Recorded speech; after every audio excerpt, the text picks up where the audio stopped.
오늘도 우리 하나님을 사모하여 예배자로 주 앞에 나온 우리 모든 성도들을 하나님이 풍성한 은혜로 복을 내려 주시기를 주의 이름으로 축원합니다. 오늘 하나님의 말씀은 신앙인의 조건이라고 하는 제목으로 하나님 말씀을 증거하겠습니다.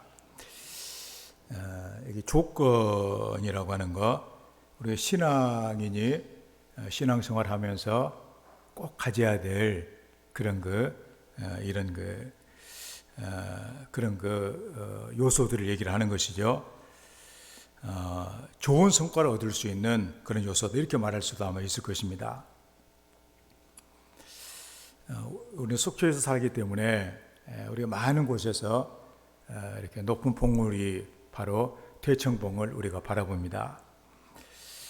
이렇게 저도 가끔씩 이제 옥상에 올라가서 보면 대청봉이 설악산이 한눈에 이렇게 보여요. 대청 꼭대기를 바라보면서 내가 저기를 올라가야 될 것인데, 그런 생각을 합니다. 처음에 제가 속초로 오게 되어졌을 때 너무도 이렇게 기뻤습니다. 왜냐하면 대청봉을 올라가기 위해서 저기 제주도에 사는 사람이, 서울서 사는 사람이 그 고생하면서 대청봉을 한 번씩 올라가는데, 나는 속초에서 살고 있으니까 최소한 1년에 한 번씩은 저기 올라갈 수 있겠다 생각하니까 기분이 좋았어요. 23년째가 되어지는데 한 번 올라갔습니다. 그래서 올라가야 될 거, 지금도 이제 그걸 보면서 내가 저기로 올라가야 되는데 그런데 잘 안 됩니다. 왜냐하면 대청봉은 쉽게 갈 수 있는 곳이 아니기 때문에 그렇다는 얘기입니다. 그 대신 영랑호는 날마다 가요. 영랑호는 쉽습니다. 그냥 새벽기도 마치고 집에 가는 길에 그냥 돌아가면 거기는 쉽게 갈 수 있기 때문에 날마다 영랑호는 가는데, 대청봉은 그렇게 생각한 대로 가기가 쉽지 않은 것을 보게 됩니다. 거기를 가려면 우선 여러 가지 조건이 따라줘야 돼요. 우선 다리 힘이 좀 튼튼해야 됩니다. 잘못해서 다리가 만약에 부러지기도 하면 큰일 나잖아요. 그래서 다리 힘도 있어야 되고, 또 그래도 또 거기는 온도 차이가 많기 때문에 등산 장비도 좀 있어야 되고, 또 등산화도 좋은 걸로 있어야 돼요. 그것도 새 신고 올라갔다가 물집 생기면 큰일 나기 때문에 미리미리 좀 이렇게 발에 잘 맞춰져야 되고, 그리고 갑자기 올라가면 또 어렵기 때문에 그래도 며칠 전부터 청대산으로 몇 번 올라가 줘야 거기 올라갈 수 힘도 나고, 또 거기 가야 되겠다는 기대가 있어야 되고, 그렇게 다 이렇게 조건이 갖춰지게 되면 아마도 올라갈 때도 기분이 좋고 구경도 하고, 또 대청봉 올라가 가지고 그 드넓은 동해바다를 보고, 또 끝없이 펼쳐져 있는 산지들을 보면서 이렇게 오게 된 게 너무도 행복하구나, 즐겁구나, 감사하구나, 그렇게 할 수가 있더라, 그런 얘기입니다.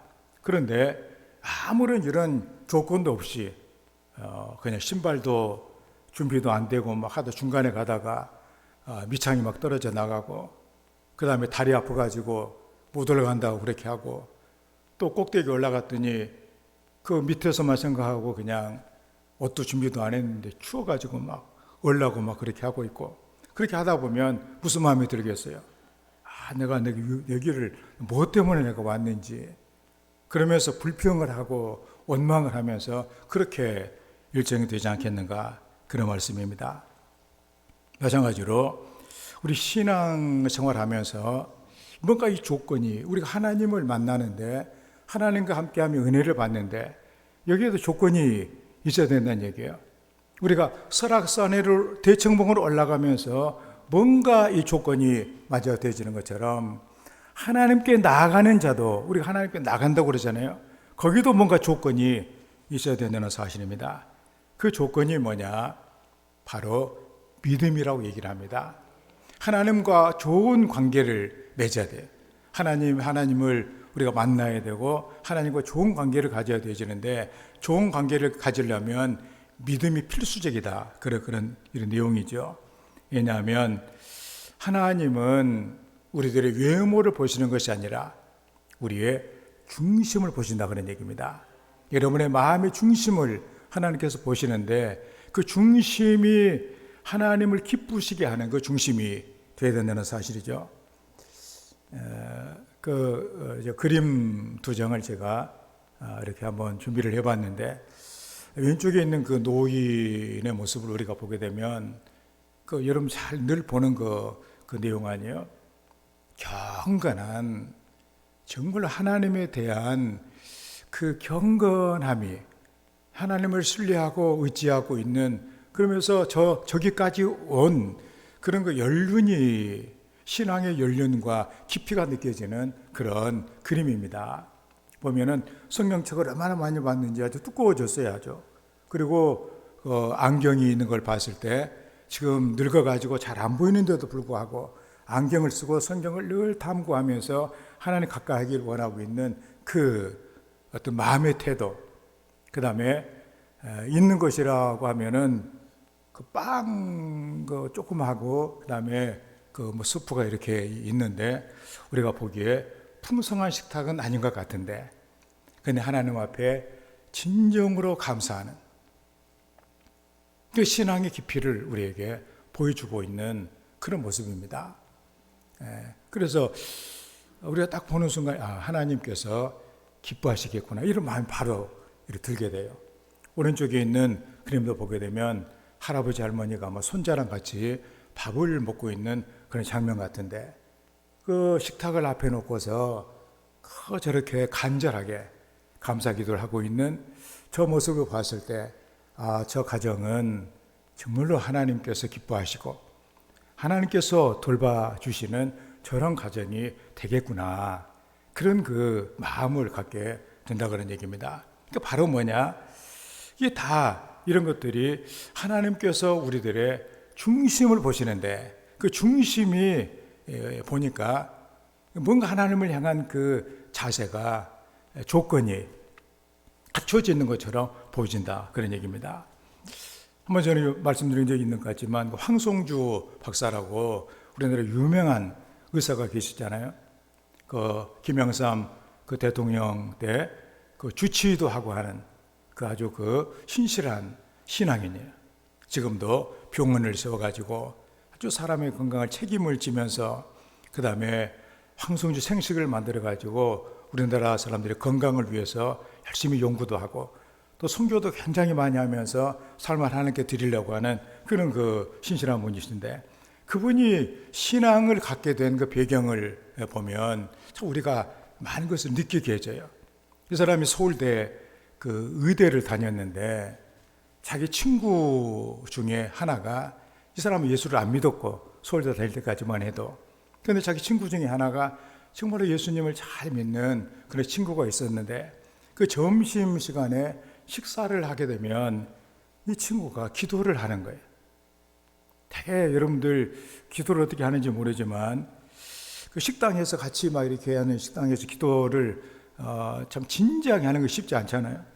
그런데 자기 친구가 하나님 앞에 그 식탁을 앞에 놓고서 그 기도를 하는데 얼마나 진실하게 간절하게 기도를 하고 있는지, 그 자기 느낌이 뭐냐면, 만약에 하나님이 살아계시고 하나님이 지금 함께 한다는 사실을 믿지를 못한다면, 그게 만약 그렇지 않는다면 어떻게 저렇게 기도할 수가 있겠는가, 거기에 감동을 받았어요. 나도 그 하나님을 만나고 싶다. 그래서 예수를 믿게 된 거예요.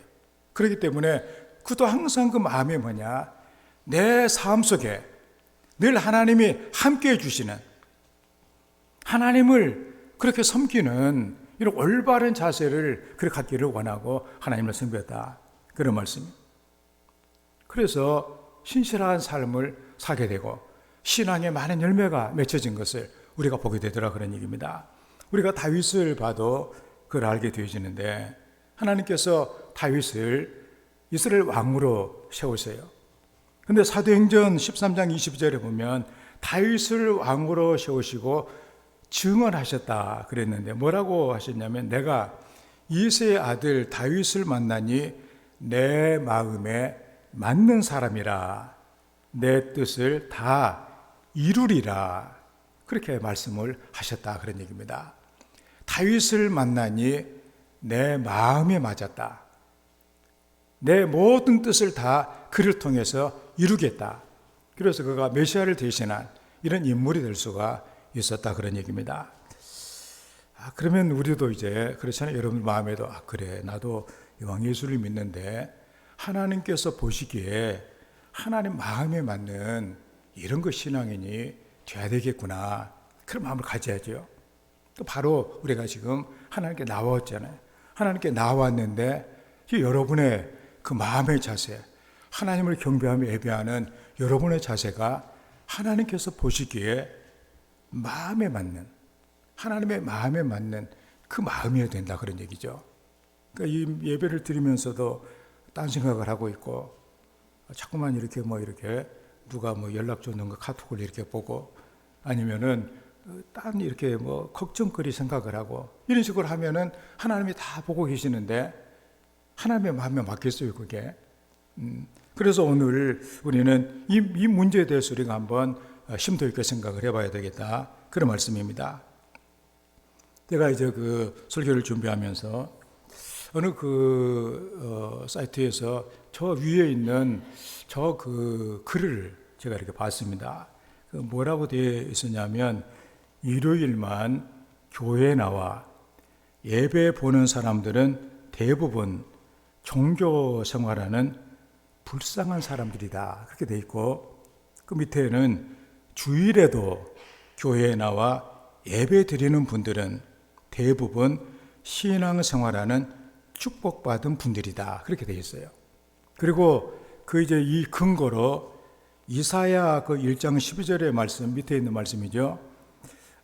너희가 내 앞에 보이러 오니 이것을 누가 너희에게 요구하였느냐 내 마당만 밟을 뿐이니라. 그러니까 이스라엘 사람들이 겉으로 보기에는 교회에 이렇게 나와요. 그냥 교회도 나오고 그 다음에 이렇게 소도 갖다 바치고 양도 바치고 형식적으로 순서 잘 따라하고 성가도 하나님께 돌려드리고 다 하는데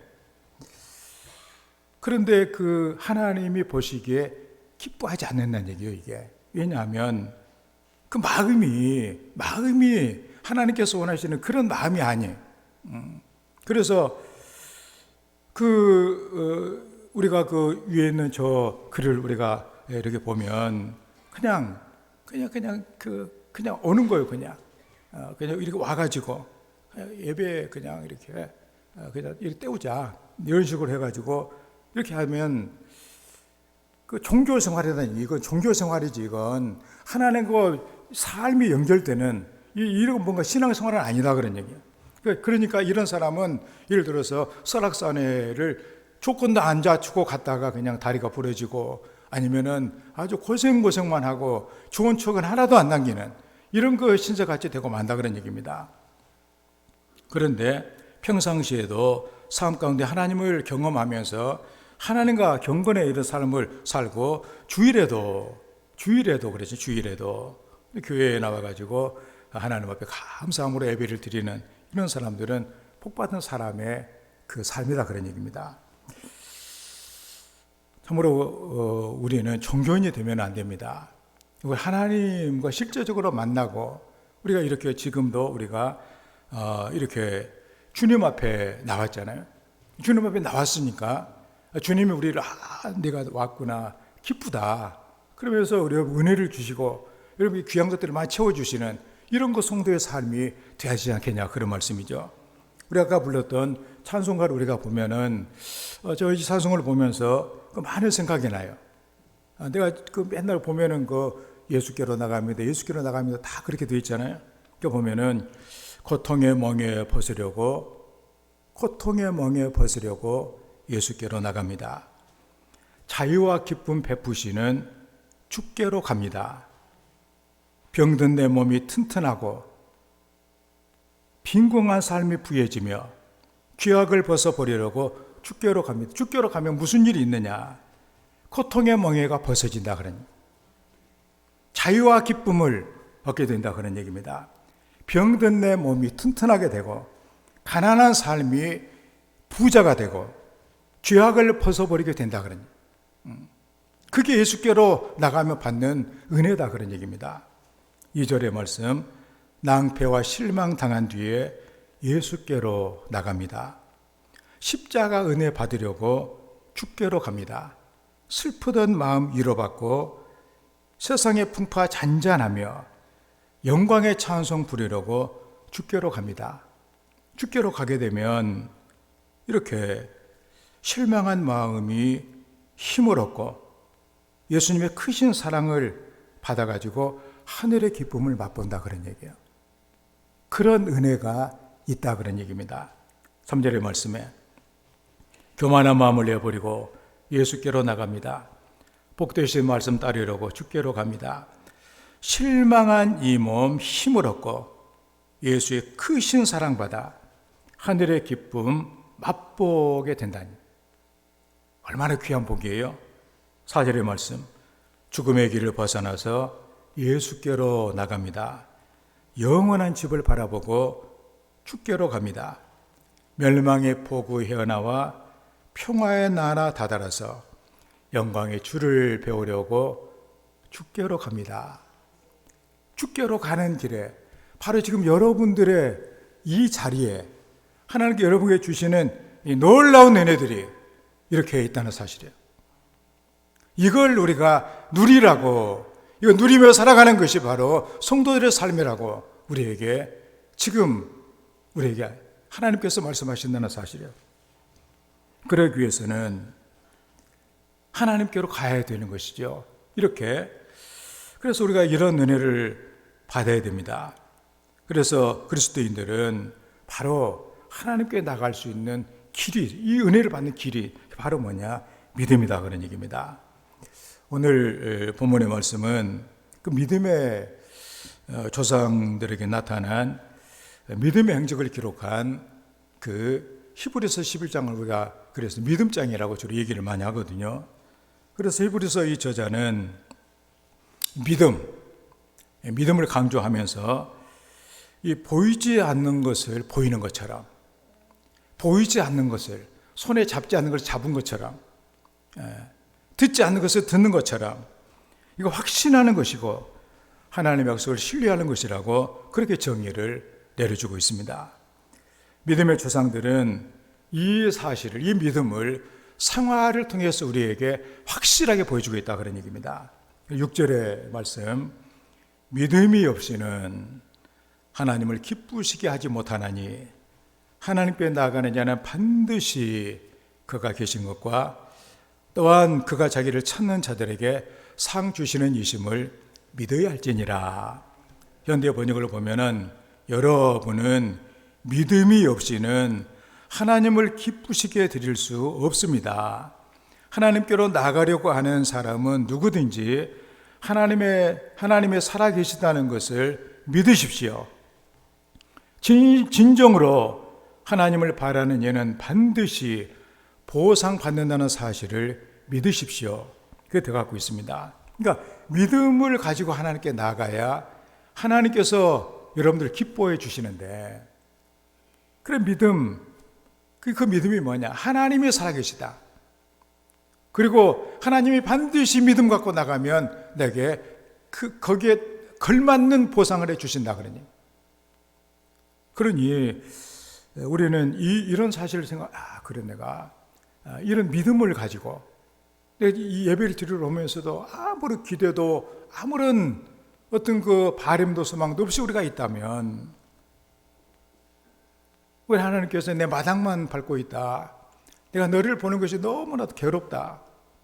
그런 우리가 되면 되겠냐 그런 얘기죠. 그러므로 오늘 우리는 이 믿음을 하나님께서 보신다. 하나님이 어떤 믿음을 보시느냐? 신앙인의 우리의 믿음의 어떤 우리의 믿음의 어떤 이렇게 모습들, 이것들을 우리가 한번 알아봐야 되겠다 그런 얘기입니다. 그 첫째가 뭐냐? 하나님을 경외하는 믿음이라고 우리에게 말씀을 해주고 있습니다. 그러면 이제 믿음의 사람들이 믿음으로 하나님께 나갔는데, 그럼 저들이 어떤 믿음을 가졌는지, 첫 번째가 경외하는 믿음.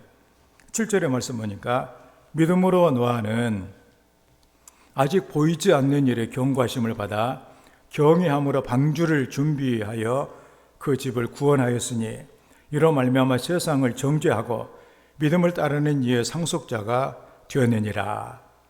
이걸 이제 현대 번역은 아주 우리가 알아듣기 쉽게 하죠. 귀에 쏙 들어오게 번역을 했는데, 노아도 하나님을 믿은 사람입니다. 하나님을 믿었다는 소리는 뭐냐? 하나님이 기뻐하셨다 그런 얘기예요.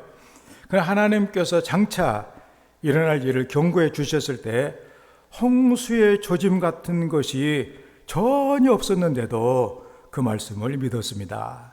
그리고 시간을 허비하지 않고 방주를 만들어 자기 가족을 구해냈습니다.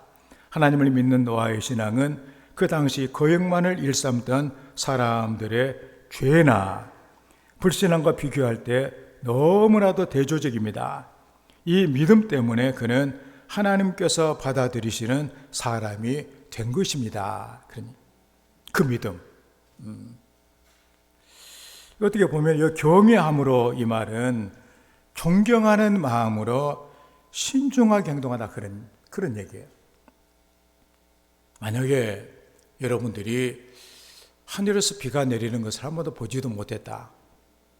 그리고 홍수가 나는 것을 한 번도 보지도 못했다. 하나님이 내가 비를 내려가지고 내 세상을 다 멸망시키겠다.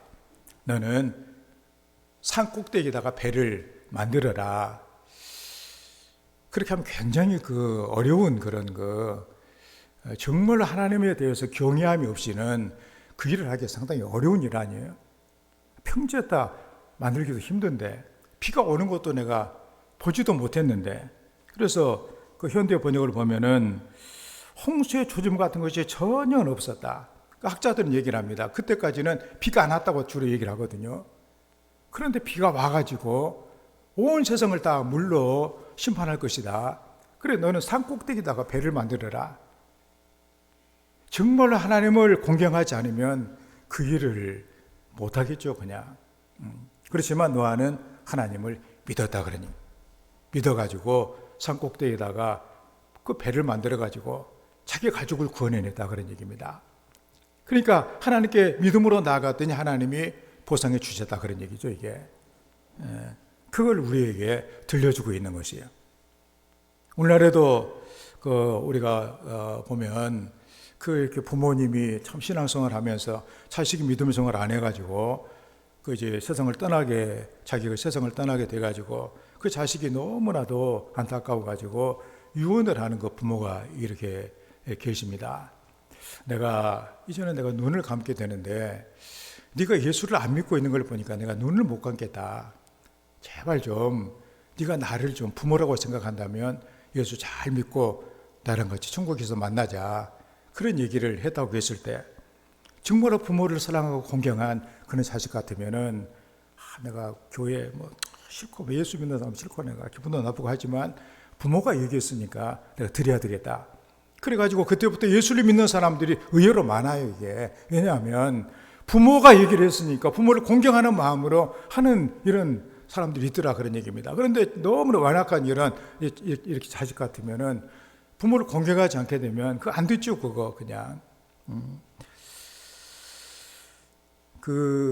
미국 돈을 한번 보여드리려고 하는데 미국 $100짜리 지폐입니다. $100짜리 지폐. 우리가 돈에 그래도 초상이 들어갈 정도면은 그래 괜찮은 사람이에요. 우리나라 보면은 세종대왕 또 무슨 신사임당 괜찮은 분들 아니에요? 미국의 돈에도 괜찮은 사람이기 때문에 들어갔는데 저분이 누구냐면은 벤자민 프랭클린이라고 하는 사람입니다. 어린 시절에 집이 너무도 가난해가지고 학교를 딱 2년 다녔다면 2년. 우리는 말 초등학교 2년 다닌 거예요. 그래서 아버지 가게에서 일을 이렇게 했습니다. 17살이 되던 해에 집을 나와가지고 필라델피아라고 하는 도시로 가게 돼요. 그래서 인소서에 취직을 해가지고 견습검으로 정말로 심부름하면서 일을 하고 밤에는 열심히 책을 보면서 지식을 쌓았다고 합니다. 그리고 나중에 열심을 해가지고 아마 그 주인이 아마 인쇄소를 물려줬는지 그 인쇄소를 하게 되고 직접 신문사를 차려가지고 신문을 발간하는 그런 일을 하게 됩니다. 그래가지고 이제 잘 됐는 모양이에요. 성실하게 하니까. 돈을 이렇게 모아가지고 도서관을 짓고 학교를 짓고 병원을 짓고 소방서 같은 공공시설을 짓는데 이 돈을 투자를 합니다. 그리고 1736년에 최초로 주민들 자발적으로 자원 소방서를 설립을 했고 1751년에 필라델피아 대학을 세우는데 중요한 역할을 감당하게 됩니다. 그리고 이 사람이 초대 총장을 해요. 어린 시절부터 호기심이 많아가지고 그 기계와 과학에 관심을 많이 기울여가지고 이 사람이 해놓은 그 보면 열 효율이 굉장히 높은 난로를 개발을 하고 사다리 의자를 또 만들고 다초점 안경을 이 사람이 만들고 피뢰침을 만들어가지고 벼락맞지 않도록 일을 하고 이런 걸 많이 발명을 합니다. 뛰어난 과학적 지식과 업적으로 하버드 대학교에서 그리고 예일 대학교에서 옥스퍼드 대학교에서 명예 박사학위를 수여하게 됩니다. 종교 교육이라고는 딱 초등학교 2년 다녔는데 이 사람이 이렇게 훌륭한 그런 일을 많이 하고 사람들이 프랭클린을 부를 때 프랭클린 박사라고 그를 불렀다고 그래요. 그는 이런 고백을 합니다. 여기 있는 저 밑에 있는 얘기자 있잖아요. 인생의 시간을 낭비하지 않고 성실했으며 하나님을 경외하는 믿음으로 지혜를 얻어 성공한 인생을 살 수 있었습니다. 하나님을 경외함으로 하나님의 지혜를 얻어서 나는 성공했습니다. 그런 얘기입니다. 우리 하나님을 경외하는 이 믿음, 정말 하나님께서 하나님을 그렇게 두려워하면서 떨리는 마음으로 신중하게 하나님의 뜻을 받드는 이런 것에도 혹시라도 하나님 뜻이 어긋나면 어떨까? 하나님의 마음에 맞는 이런 내 삶을 살아야 되겠다. 이렇게 경외하는 믿음을 하나님의 말씀을 받는 이것이 성도에게 중요한 바로 신앙의 조건이 된다 그런 얘기. 믿음의 조건이 된다 그런 얘기입니다. 그래서 경외라는 말은 두렵고 떨리는 태도를 말하는 것이죠. 너와는 경외하는 믿음으로 저도 아마 하나님께서 이렇게 말씀하셨어도 참 힘들었을 것 같아요. 비도 한 번도 구경도 못했는데 그 조짐도 전혀 징조도 없는데 그 높은 산꼭대기에다가 배를 만들어가지고 세상의 물로 다 멸망 심판받을 것인데 너 구원을 받아라 그랬을 때 그걸 했을까? 근데 하나님을 경외하는 믿음이 있는 노아는 했다 그러니. 그래서 노아는 보상을 받았다 그러니. 우리도 하나님의 모든 말씀에 대해서 좀 신중하게 이 말씀을 내가 드려야 되겠다. 이런 마음을 갖는 이런 태도, 이 믿음, 하나님께서 즐겨 하실 이 믿음을 가져야 된다. 그런 말씀이죠. 우리의 믿음을 한번 우리가 점검을 하면서 정말 하나님을 경외하는 믿음, 부모가 유언해 준 그 얘기를 평생 잊지 않냐고 그 말을 지켰던 그 자식처럼 나도 하나님께서 그 내게 말씀하신 것을 하나님을 경외함으로 내가 지키고 있는가? 하나님을 경외하는 믿음으로 우리가 주께로 나갑니다. 예수께로 나갑니다. 그 믿음 갖고 하나님께 나가는 우리 성도들이 다 되기를 주의 이름으로 축원을 드립니다. 다음에 두 번째로 우리 가져야 될 그 믿음의 태도, 순종하는 믿음이에요.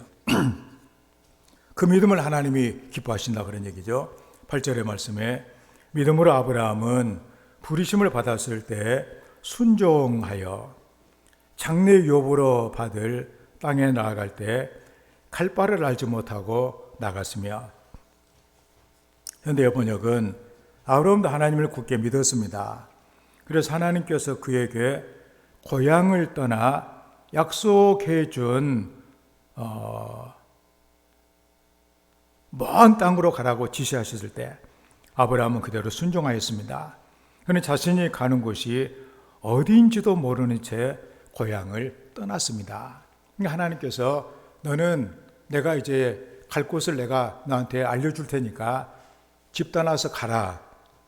그렇게만 하면 하셨던 것 같아요. 우리로 말하면 너 서울로 이사라 이런 식이 아니라 너 그냥 짐 싸가지고 가라 이렇게만 하셨던 것 같아요.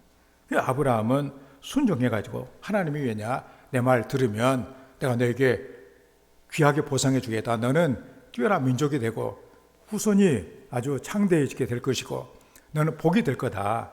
그래서 그 약속을 믿고 그는 순종함으로 갔다는 것 아니에요. 어디인지도 모르고 갈 수가 있는가 그런 얘기.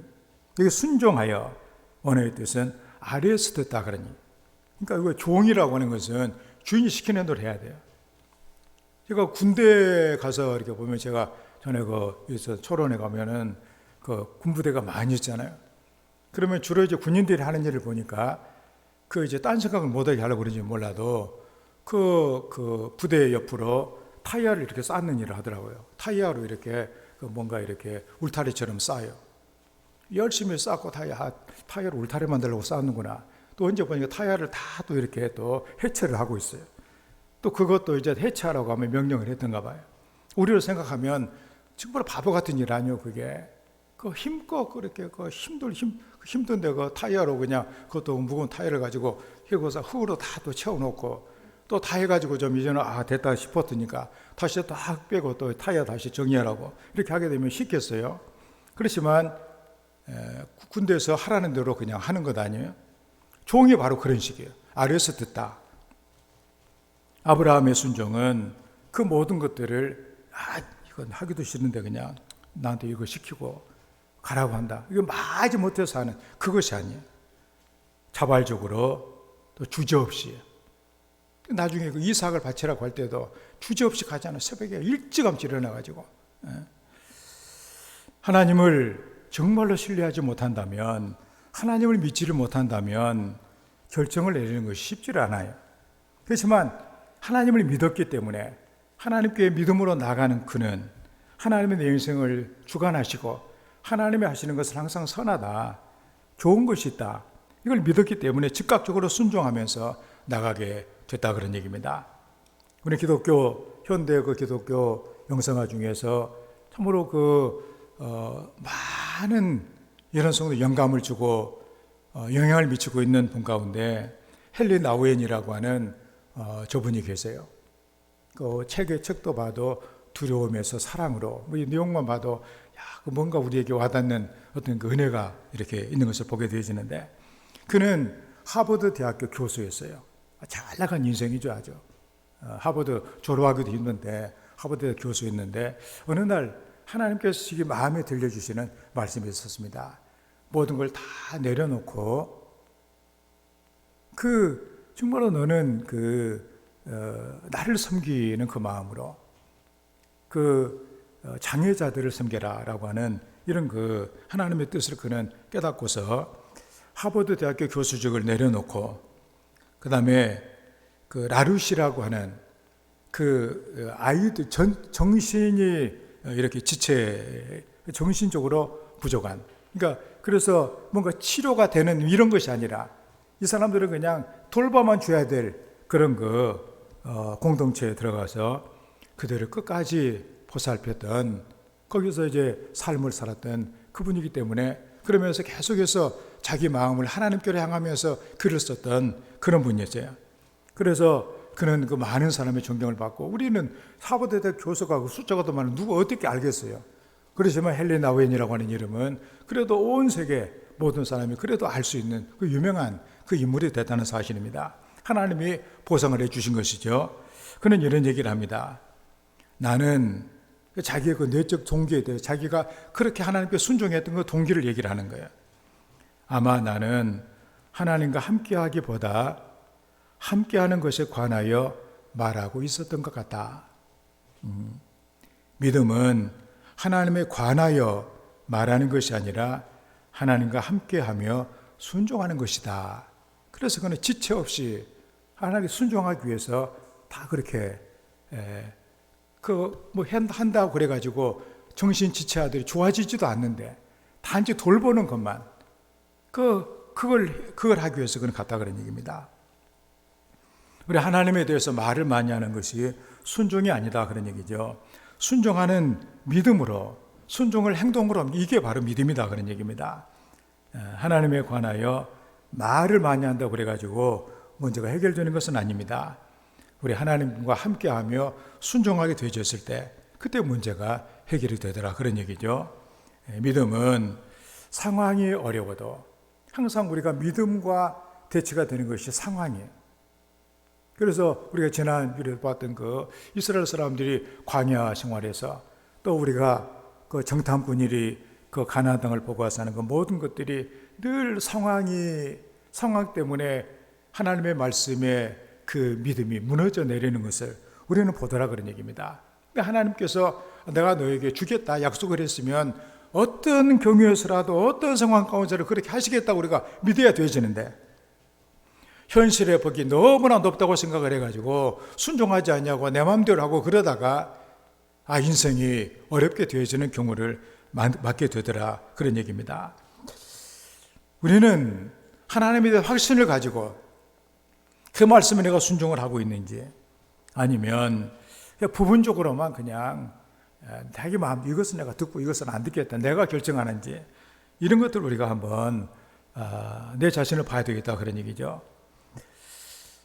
우리가 순종보다 말만 앞세우게 된다면 전적인 순종은 아마 어렵게 될 것입니다. 믿음의 보상이 아마 있지도 없게 될지도 몰라요. 그러면서 우리가 우리의 모습을 보면서 참으로 하나님께서 기뻐하시는, 하나님께서 원하시는, 하나님께 나아가는 자는 반드시 그가 계신 것과 하나님에 대한 그 믿음은 바로 어떤 믿음이냐?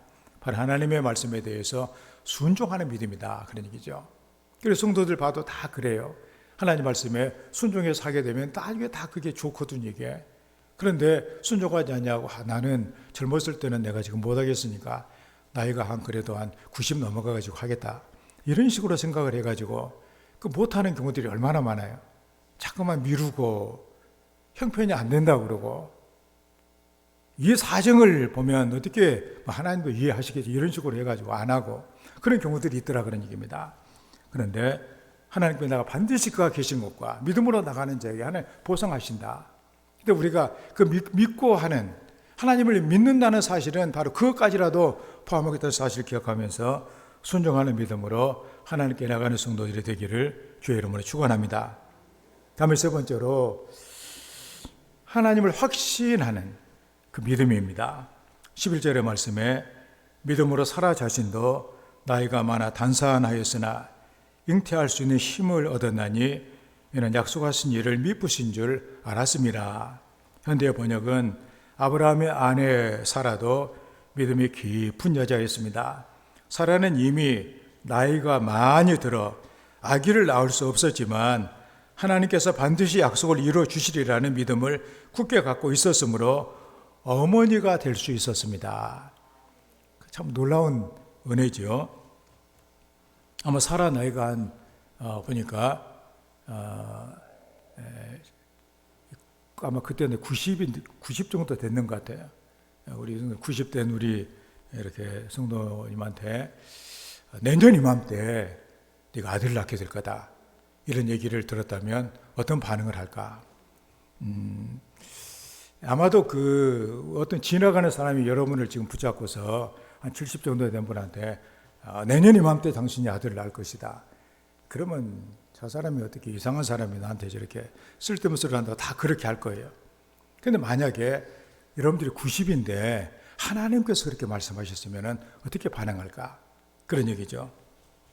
여기 알았습니다. 이 얘기는 생각하다 여기다 그런 뜻이거든요. 사라는 하나님께서 신실하시는 약속에 대해서 변함이 없으신 하나님이시다고 하는 것을 그는 확신했다 그런 말씀입니다. 그리고 하나님의 약속의 근거에서 그 행동을 했다는 사실이죠. 우리는 하나님의 약속보다는 늘 현실을 생각하고 내 상황을 생각하고 이럴 때가 너무나도 많다 그런 얘기죠 이게. 그런데 그것이 항상 믿음보다도 하나님의 약속보다도 내 현실이나 상황이 우선이 되는 그런 경우들이 너무나도 많다 그런 얘기죠. 그러면 우리가 하나님의 신실하심을 믿지 않는 것이 된다 그런 얘기입니다. 여기에 우리는 보상을, 하나님의 믿음에 대한 그 열매를 기대하기는 어렵다 그런 얘기죠. 확신이라고 하는 것은 대단히 중요합니다.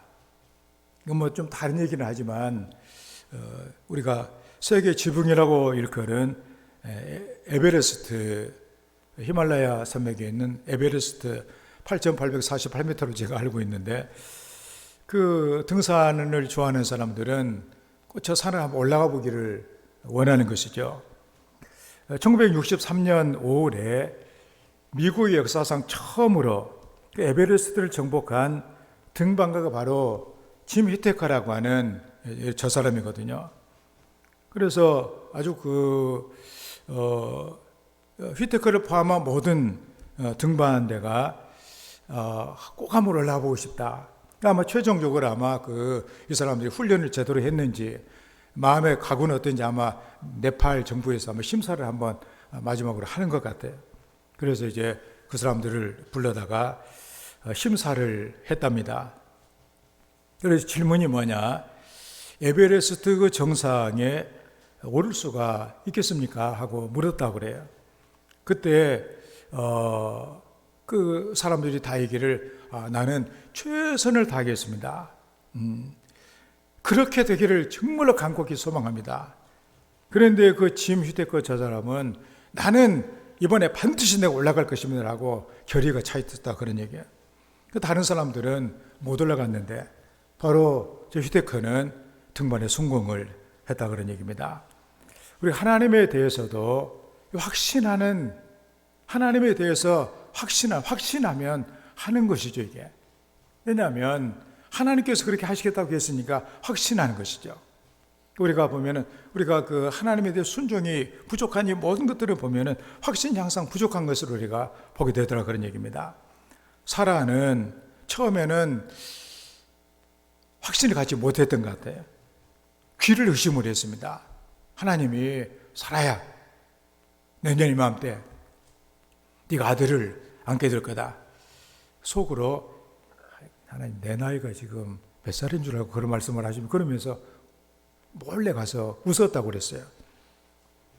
하나님이 너 왜 웃냐? 그러니까 깜짝 놀래가지고 하나님 안 웃었습니다. 왜 안 웃어? 내가 분명히 봤는데.